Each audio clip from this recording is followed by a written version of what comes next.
parte más importante. Estoy compartiendo con ustedes. Esto y las cartas podrá hacer comprender a ustedes cuando yo digo.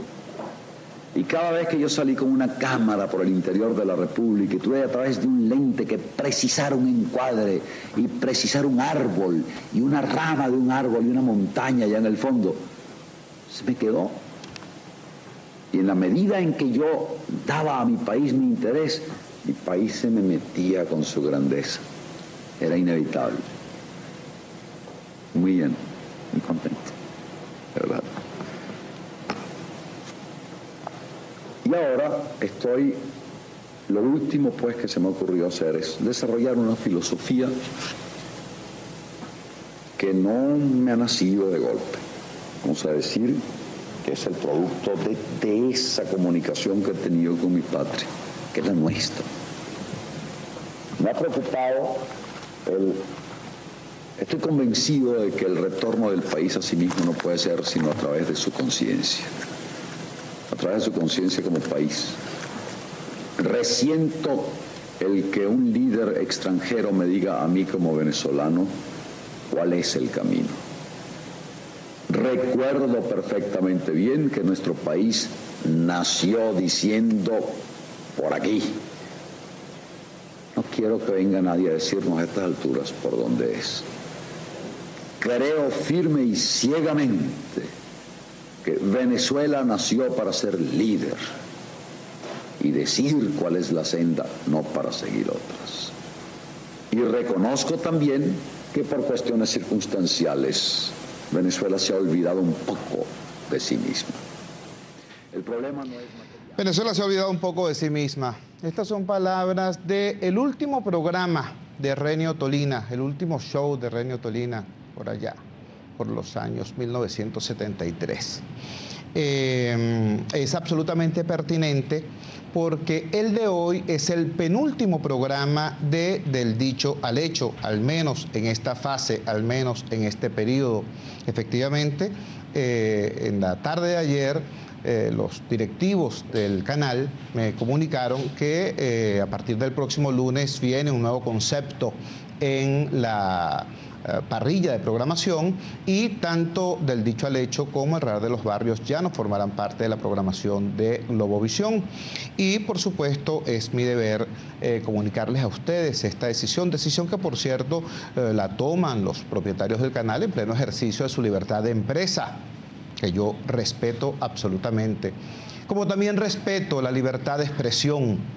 Y quiero celebrar con ustedes estos 4 años y medio de fiesta de libertad de expresión que ha sido este programa.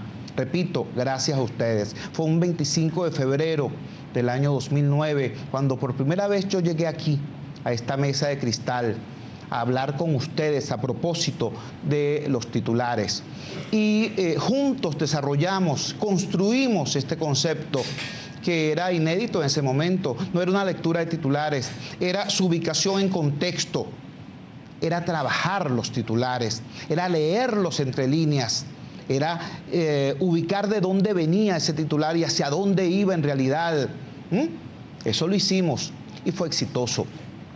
También este es el único noticiero, por así decirlo, de televisión que además presta una atención especial a la letra chiquita, al titular menudo, a la información comunitaria, a esa información que no tiene como protagonista a los capitanes de la industria o a los jefes de la política, sino al ciudadano. También lo hicimos acá. Y también dimos, por cierto, un peso importante, como ya lo habían hecho otros espacios acá en Globovisión, a la prensa del interior del país. Todo eso lo hicimos en este formato que, por cierto, resultó bastante exitoso. Yo debo recordarles que este es un canal de noticias, este no es un canal de entretenimiento, por eso digamos que nuestra competencia inmediata es, por ejemplo, el Canal 8, no simplemente por la polaridad política, sino porque ese canal tampoco es de entretenimiento y debería ser de información, no de propaganda. Y ese canal, es decir, nuestra competencia, hizo de todo por tratar de posicionarse en este horario. Trajeron un señor de Francia, un señor llamado Pérez Pirela o algo así, que ahora es candidato por allá por Zulia, aunque nunca votó en Maracaibo. Y lo pusieron a este horario, lo tuvieron que quitar. No pudo. Luego crearon otro programa y pasaron como un mes haciéndole la promoción, la campaña de intriga y lanzamiento. Y ustedes saben quién era el protagonista de las cuñas de esa campaña de intriga y de lanzamiento de ese programa. Este señor que está aquí delante de ustedes. Utilizaban mi imagen para decir, este programa, esto y lo otro, vamos a hacer otra cosa que es una maravilla, no vean aquello. Pues lo sacaron, lo tiraron al aire y lo tuvieron que retirar, lo tuvieron que cambiar de horario, tuvieron que subir media hora porque tampoco nos vieron luz. Y esto no es un triunfo mío, esto es un triunfo nuestro, porque nosotros acá, ustedes, yo, demostramos que es mucho más importante la información, la comunicación, que la propaganda. Y otra cosa que debo confesar, mis dos grandes amores intelectuales son la comunicación y la educación. Y hubo una constante a lo largo de todos estos 4 años y medio del dicho al hecho al aire, que es la preocupación por recuperar la noción del derecho que tenemos a hablar con claridad los venezolanos. Con claridad, no quiero decir con ofensas. Jamás escucharon ustedes en este programa expresión desconsiderada, procaz, obscena, como las que solían escucharse en los programas cloacales de medianoche en el Canal 8, ¿verdad? Jamás, jamás. Incluso acá desarrollamos una suerte de campaña con los titulares de la prensa escrita promoviendo el buen uso del castellano. Pero sí tenía, yo repito, como ciudadano, como venezolano y como maestro que fui, sí tenía una preocupación. Mira, la política sube y baja, es como el béisbol, la pelota es redonda y da vueltas. Si se roban el dinero, bueno, ya aparecerá el dinero. Si se caen los puentes, ya se reconstruirán. Si las calles están rotas, ya alguien las asfaltará. Pero una cosa que sí me preocupa mucho, mucho, es el daño que el autoritarismo puede producirle al ADN del venezolano. Eso sí me preocupa mucho. Ustedes recuerdan que hace poco tiempo, relativamente, tú cada vez que le decías a un venezolano, a una venezolana, mira, cállate, ten cuidado, siempre la respuesta era, no vale, este es un país libre y esta boca es mía, yo digo lo que yo quiero. Eso era antes. Ahora la gente se cuida mucho. Ahora la gente habla bajito y mira a los costados. No es una impresión mía, ¿no? Es un hallazgo de la investigación hecha por el Centro Gumilla sobre valoraciones sociales de la democracia en los sectores populares. Ellos encontraron que casi el 47% de la población temía hablar de política en público. ¿Por qué? Bueno, porque estamos en un nuevo entorno sociopolítico donde una expresión que uno diga, escuchada por alguien inconveniente, puede determinar que tú pierdas la beca, que pierdas el empleo, que pierdas el contrato con el organismo público. En fin, el venezolano vive en lo que cierto personaje llamó alguna vez un estado general de sospecha, ¿no? De agresión a la libertad de expresión del ciudadano, no del medio de comunicación, no del periodista, del ciudadano. Por eso hemos olvidado que hablar claro, sin groserías, pero hablar claro, llamar las cosas por su nombre, es un derecho ciudadano y ese derecho lo hemos reivindicado acá, repito, durante 4 años y medio. Este es nuestro penúltimo programa, mañana será nuestro último programa de esta fase. Digo de esta fase porque la verdad se abre paso. Tenemos nuevos proyectos que se verán por muchos otros sitios. No descarto incluso que la posibilidad de que a través de esta misma pantalla puedan aparecer. Hay una gran cantidad de nuevas propuestas. El radar de los barrios muta, se transforma hacia dos vertientes. Por un lado, se convertirá en una suerte de universidad comunitaria para apoyar la formación de los líderes populares y por otro lado se va a convertir en una agencia comunitaria de noticias para que todos los medios del país y del exterior conozcan la verdad de lo que ocurre en los sectores populares de Venezuela, y eso es posible gracias a todo este tránsito que hemos tenido hasta ahora y a todo el apoyo que ustedes nos han brindado. De verdad, muchísimas gracias. Vamos de inmediato entonces con la primera plana del diario El Nacional, que en la mañana de hoy, jueves 15 de agosto, nos dice lo siguiente en su gran titular de apertura: Corpoelec compró plantas con sobreprecio de 20 millardos de dólares. Repito, Corpoelec compró plantas con sobreprecio de 20 millardos de dólares. El antetítulo es iluminador. Dice: emergencia eléctrica permitió adquirir sin licitación y sin rendir cuentas.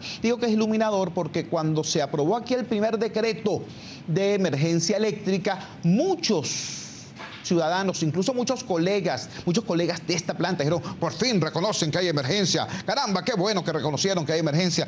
Y yo tuve que salir, ¿no?, a explicar a más de uno que la emergencia eléctrica no significa que hayan cobrado conciencia los tomadores de decisiones acerca de la gravedad de las cosas, no, significa, por el contrario, mano libre, mano suelta, para que malos administradores puedan comprar cosas sin licitación, adquirir compromisos sin ningún tipo de control y luego no rendir cuenta por ello porque supuestamente eso fue al amparo de una ley de emergencia. Bueno, eso es lo que nos dice ahora, 15 de agosto del año 2013, la primera plana del diario El Nacional. Los expertos José Aguilar y Víctor Poleo denunciaron que por los equipos del Vigía se pagó casi lo mismo que cuesta una máquina termoeléctrica que aporta el triple de megavatios. Otra información: el Consejo de Estado encabezado por el vicepresidente Jorge Arreaza analizó medidas jurídicas y políticas para combatir el peculado, que incluyen nuevas leyes y revisión de las existentes, que anoche debieron ser presentadas al presidente Nicolás Maduro. El diputado Ismael García, por su parte, pidió que se investigue a Luisa Ortega Díaz por supuesta complicidad, por acción u omisión en los casos de presunta corrupción en el gobierno. La fiscal general propone una nueva ley contra la corrupción. A la derecha tenemos la siguiente información: Estado no garantiza la salud infantil. Las madres de los pacientes recluidos en el Hospital Infantil JM de los Ríos reclamaron mejor atención para sus niños. El déficit de médicos e insumos viola 14 derechos de los niños, nos dice esta primera plana del diario El Nacional. La gran gráfica de esta primera plana nos remite al tema internacional: baño de sangre en Egipto.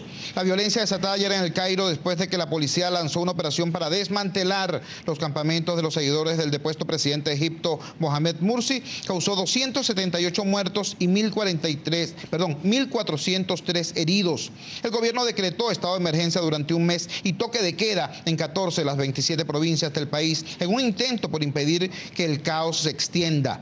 El ministro del Interior, Mohamed Ibrahim, informó que 7 iglesias y 21 comisarías y puestos policiales fueron atacados por los hermanos musulmanes y sus seguidores. Los hermanos musulmanes son el partido político del presidente depuesto.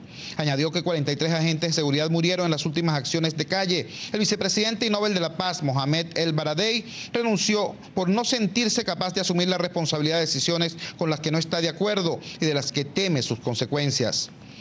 Terrible esta información proveniente de Egipto. A la derecha, informaciones locales. Incendio obligó a reducir 45% de la producción en Cardón. Tercer incidente en una refinería en nuestro país en apenas una semana. Recuerden el rayo en Puerto La Cruz, el rayo que generó el incendio, la paralización abrupta por la falla eléctrica en El Palito y ahora este incendio en Cardón. Dos informaciones nos refieren a lo que ocurre en las empresas estatizadas o en algunas empresas estatizadas. A la izquierda, congelado pago de nómina de Industrias Diana. Trabajadores de la empresa acusaron al ministro de Alimentación, Félix Osorio, de criminalizar la protesta. Aseguraron que la situación ha creado una grave situación en el abastecimiento de alimentos. A la derecha no nos hablan de Industrias Diana, sino de Lácteos Los Andes. Paralizadas actividades de Lácteos Los Andes. Desde hace 48 horas, los 82 microempresarios encargados del despacho de mercancía no tienen productos para repartir. Dijeron que escasean leche líquida, jugos pasteurizados, bebidas achocolatadas y yogur, entre otros. Industrias Diana, Lácteos Los Andes, industrias que fueron estatizadas supuestamente para prestar un mejor servicio. Vamos a nuestra primera pausa comercial y ya regresamos con muchísimo más desde el dicho al hecho. Regresamos a Del Dicho al Hecho y lo hacemos saludando a quienes nos siguen a través de la poderosa señal de los 750 AM de Radio Caracas Radio. Por cierto, a partir del próximo lunes nos podremos seguir encontrando a través de la señal de los 750 AM de Radio Caracas Radio. Del Dicho al Hecho sigue al aire por la radio y, bueno, estaremos allí a la orden pues de todos ustedes.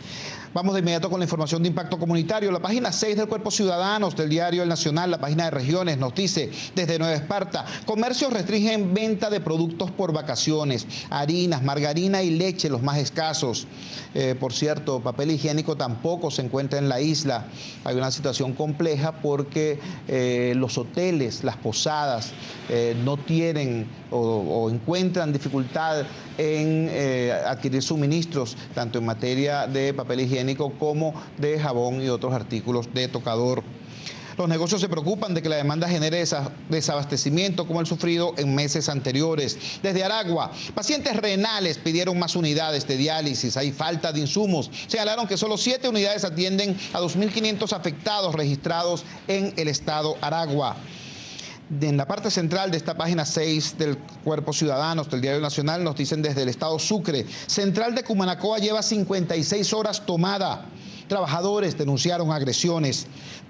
2 protestas laborales hubo hoy en Sucre. Continuó la de los empleados del sector azucarero y ocurrió otra en Cumaná.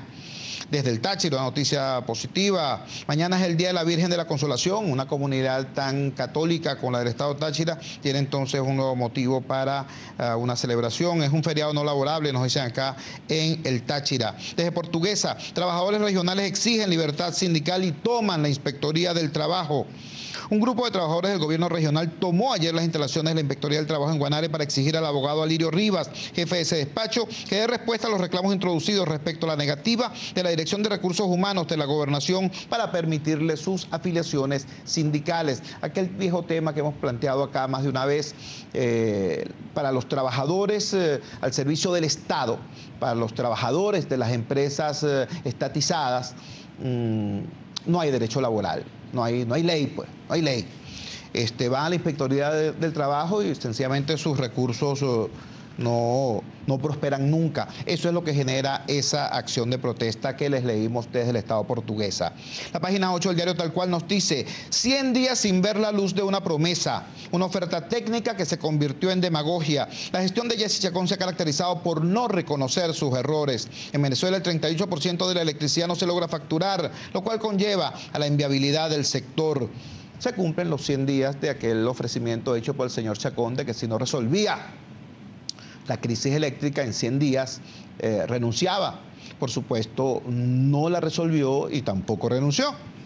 Por el contrario, se aprobó una nueva emergencia eléctrica. La página 11 del diario Últimas Noticias nos dice lo siguiente: ministro de Vivienda visitó Terraza 11 de El Morro. El Morro de Petare es una comunidad que está frente a la urbanización Paulo VI, eso es Petare Sur.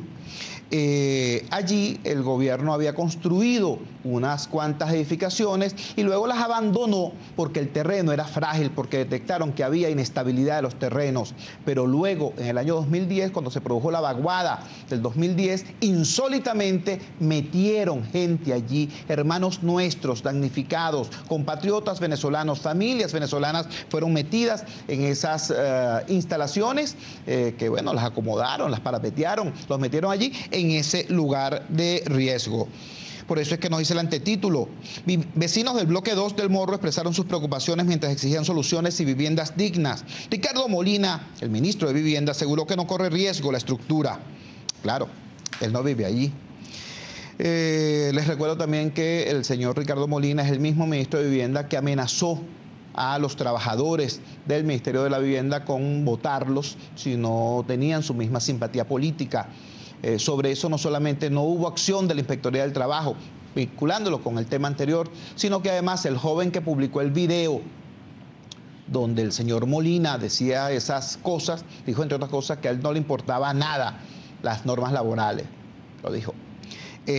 Bueno, el joven que hizo la denuncia lo pusieron preso, allanaron su casa, después lo soltaron, gracias a Dios. La página 10 del diario 2001 nos dice: en Charallave protestan por viviendas. Los vecinos denuncian que las 62 casas que fueron entregadas en marzo ya están agrietadas. En marzo, la primera plana del Cuerpo Ciudadanos del Diario Nacional nos dice: déficit de médicos y suministros viola derecho de los niños a la salud. El hospital infantil está excluido de los créditos adicionales para el Ministerio de Salud. En el JM de Los Ríos denunciaron que no hay anestesiólogos. Los afectados protestaron ayer por tercera vez en este mes. Otros titulares en la mañana de hoy. La primera plana del diario El Universal nos dice lo siguiente en su gran titular de apertura: pocos creen en la intención del gobierno en lucha anticorrupción. Estudio de opinión pública realizado para el Sistema Bolivariano de Información y Comunicación reseña que 52.3% de los encuestados considera que las acusaciones son una estrategia del gobierno para aparentar que lucha contra la corrupción. La mitad de los que respondieron al estudio cree que los señalamientos no llegarán a ningún lado y 55.7% califica las acciones del Ejecutivo como poco adecuadas. Repito, esto lo presenta el diario El Universal como una encuesta hecha o mandada a hacer, pagada por el gobierno, y sin embargo les da estos resultados. La gran gráfica de esta primera plana se refiere a la situación de la movilidad en la ciudad capital. Caos vial carece de solución inmediata. Unas 1.600 gandolas que circulan sin control y más de 200.000 motorizados que se desplazan con absoluta anarquía son algunos de los factores que vuelven un laberinto la movilidad en Caracas. Correo del Orinoco nos dice, bueno, nos lleva pues al charco en que algunos quieren convertir el debate político en Venezuela. Maduro denunció presunta red de prostitución gay y travesti en el despacho del gobernador de Miranda. ¿Qué tal? Eso es lo que algunos quieren que creamos que es la política. El diario 2001 dice en su gran titular de apertura: nos regresa al planeta Tierra, a la realidad del país, y nos dice: chamitos sufren el doble. Pequeños con cáncer llevan 6 semanas sin anestesiólogos. Madres de pacientes del JM de Los Ríos protestaron en la calle. La muerte de un muchachito colmó a los adultos. El hospital está de capa caída. Los médicos se activan. La primera plana del diario Vea nos trae un titular repetido. Cada vez que se acerca una elección pasa esto: Cabletren de Petare movilizará 120.000 personas diarias. Ese cabletren lo han inaugurado como 6 veces, ¿no? El Mundo de Economía y Negocios nos dice: dólares siguen recortados en subasta SICAD. Últimas noticias, dice: formulan recetas antichanchullo. Ustedes conocen ya el tipo de castellano que maneja Díaz Rangel en la primera plana. El diario La Voz titula con la siguiente información: un muerto y 32 heridos por vuelco de autobús, vía hacia el oriente del país convertida en guillotina vial. Vamos a nuestra segunda pausa comercial y ya regresamos con una breve recta final aquí en Del Dicho al Hecho. Regresamos a Del Dicho al Hecho. Quiero agradecer la catarata de mensajes de apoyo y solidaridad a través de la red social Twitter. Recuerden, esa es otra vía para conectarnos. @ChugoTorrealba es nuestra dirección en la red social Twitter. Además, estaremos a través de YouTube. Todos los contenidos del Dicho al Hecho los podrán tener acceso a través de Radio Caracas Radio y de www.telenavegante.net y también a través de YouTube. El portal en YouTube, el canal en YouTube se llamará Radar de los Barrios Oficial. Vamos de inmediato con algunas de las primeras planas de la prensa del interior de la República. El diario La Hora, desde Margarita, trae un titular que, si no fuera tan duro esto, parecería un chiste, ¿no? No a las invasiones. Invadieron terrenos donde se construye la Universidad de la Seguridad. ¿Qué tal? Qué seguro, ¿no? Caramba. Otro titular nos dice acá: Alfredo Díaz pide al gobierno tomar en cuenta proyectos planteados por comunidades y alcaldías opositoras. Esto en el marco de una discusión que allá en la isla se presentó un consejo de planificación, 11 comisiones que supuestamente se estuvieron reuniendo, trabajando, discutiendo, y en ese marco Alfredo Díaz, líder del municipio Mariño y alcalde de Por la Mar, candidato a la reelección, hizo estas precisiones. Es importante, dice él, que el gobierno regional entienda que es el gobierno de todos los margariteños, no solamente de un color político. Hoy es día de Nuestra Señora de la Asunción, nos dice también el pie de foto de la principal gráfica en esta primera plana del diario La Hora de Margarita. El diario Nueva Prensa de Guayana nos trae un titular curioso: Maduro, : Velázquez es un mentiroso. Andrés Velázquez es el diputado del Estado Bolívar que, por cierto, teniendo como sustento las actas, los folios de los interrogatorios que el DIM le hizo a uno de los presuntos participantes de la red de corrupción, el llamado cártel de la Cabilla, allá en el estado Bolívar, armado con esa información, dio a conocer toda esta horrenda realidad de la corrupción en Bolívar. Tan es así que las personas que ha denunciado Velázquez han terminado presas. Y sin embargo, el señor Maduro dice que Velázquez es un mentiroso. Debajo dice, Core 8 rodeada de aguas negras. Core 8 es un barrio en Puerto Ordaz. Ustedes lo conocen porque pudieron verlo a través de la pantalla del Radar de los Barrios. Sí, porque el Radar de los Barrios, aún siendo un espacio de producción independiente muy humilde, sin grandes equipos, sin grandes recursos, nosotros logramos ir a todo el país. Esa imagen que están viendo allí en la primera plana de Nueva Prensa de Guayana, ya ustedes la habían visto, gracias al Radar de los Barrios. Core 8, y saludo a esa comunidad. El periódico Monagas nos dice, ladrando por un perro. Se refiere al costo de la llamada comida rápida, la comida callejera, de los perros calientes. Una bala fría es golpe para el bolsillo, ya cuesta 20 bolívares. Debajo tenemos un rancho horrendo de Bahareque. Casas de Bahareque, el nombre de la abundancia, barrio ubicado al sur del estado, es casi una ofensa, porque las casas son así de precarias. Bueno, hoy no se pierdan el penúltimo programa del Radar de los Barrios en esta etapa. Vamos a presentar las casas del sector La Esperanza. Con ese nombre tan bonito, resulta que las casas tienen paredes de anime literalmente. El Tiempo de Puerto La Cruz nos dice, fuentes, 2 puntos, no está previsto reubicar a familias del área de seguridad. Ayer el Tiempo tituló que hay 20.000 familias viviendo en el área de seguridad del entorno de la refinería de Puerto La Cruz. El diario La Verdad de Vargas nos dice, ciudad vacacional Los Caracas abandonada desde hace 9 años. El Aragüeño de Maracay, hoy los buhoneros despejan el centro de Maracay, según decreto municipal. Notitarde de Valencia nos dice, homofobia del Estado, denuncia la activista Tamara Adrián. El Carabobeño, también de Valencia, por supuesto, abre su primera plana de la siguiente manera. Enrique Capriles desafió al gobierno a arrestarlo. El diario La Mañana de Falcón se refiere a esta misma información de manera bastante más expresiva. ¿Me van a meter preso? Bueno, ahí está la expresión utilizada por el señor Capriles. El Informador de Barquisimeto, FAPUB mantiene paro universitario. El diario Los Andes, desde Táchira, en su edición de Táchira, una población irritada y con armas es una mezcla fatal. Y finalmente tenemos el diario La Nación de San Cristóbal, multas y prisión a quienes especulen con la venta de carros nuevos y usados. El gran titular de Tal Cual en la mañana de hoy se refiere a la fulana ley de cultura. Ley fascista la califica Fernando Rodríguez, el editorialista del día de hoy. Este ha sido nuestro recorrido informativo en la mañana de hoy, en nombre de Diana Nivia, de nuestro director, el señor Lynch, y de todo el equipo.